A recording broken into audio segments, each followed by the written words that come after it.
brother. Oh my goodness, Arsenal. Ce mouvement vous dit quelque chose, il a détruit des joueurs pros et pourrait bien changer votre manière de jouer à Rocket League.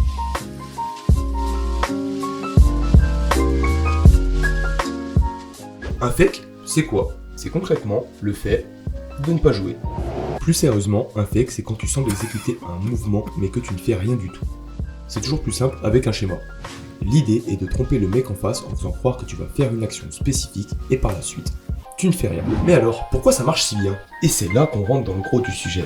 Alors désolé pour les joueurs bas niveau, mais c'est pas chez vous que ça va servir le plus. Cette mécanique sera plus utilisée à partir du rank diamant.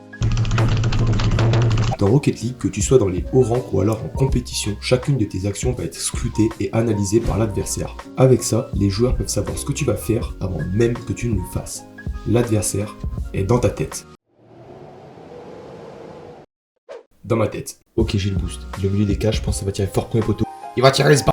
Mais du coup, il se passe quoi si je ne tire pas? Putain, il a pas tiré. Et encore, là je parlais de haut niveau, mais c'est sorti de ma chaîne Twitch et je suis juste champion 1.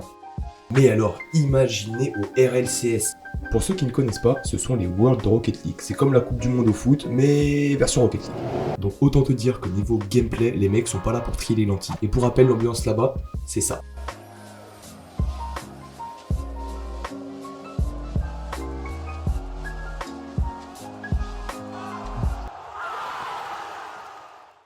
Donc sur place, quand tu prends ton fake, tu prends le seum qui va avec. Les fakes servent donc à déstabiliser un joueur. Les fakes permettent de casser la mécanique de défense d'un joueur en créant un moment d'incertitude. Et marquer, ça reste le but du jeu quand même. Le fake sert aussi à faire perdre de l'aura à ton adversaire, qui déjà prend son seum pour commencer et derrière ne sait plus s'il doit pré-shoot tes moves ou non, ce qui va ralentir le rythme du jeu. C'est pourquoi c'est une arme meurtrière en haut rank et en compétition.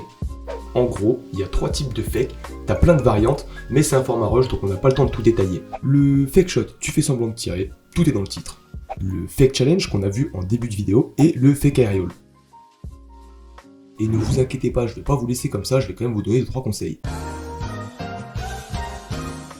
Quand utiliser le fake? Alors pour être efficace, le fake doit être effectué au bon moment, de préférence lorsque vos options sont limitées et qu'une d'entre elles paraît évidente. Si l'action est évidente pour vous, elle l'est aussi pour l'adversaire qui va sûrement essayer de l'anticiper. S'il commence à pré-shoot une action, le fake peut être une bonne option. Attention aussi à la répétition des fakes, pas faire ça tout le temps, sinon l'adversaire va intégrer cette mécanique à votre gameplay et jouer en conséquence. Si vous jouez trop autour du fake, c'est plutôt vous que ça va mettre dans la... Je sais pas vous, mais je trouve ça quand même marrant de se dire qu'une des meilleures manières de jouer au jeu, c'est de ne pas jouer. J'espère que ce nouveau format Rush vous plaît, et si c'est le cas, abonne-toi pour plus de nouveaux contenus. Et si tu veux me donner ton avis, tu peux le faire directement en live sur Twitch, le lien est dans la description. On se retrouve bientôt pour Rush un autre contenu, c'était Joker. Ciao!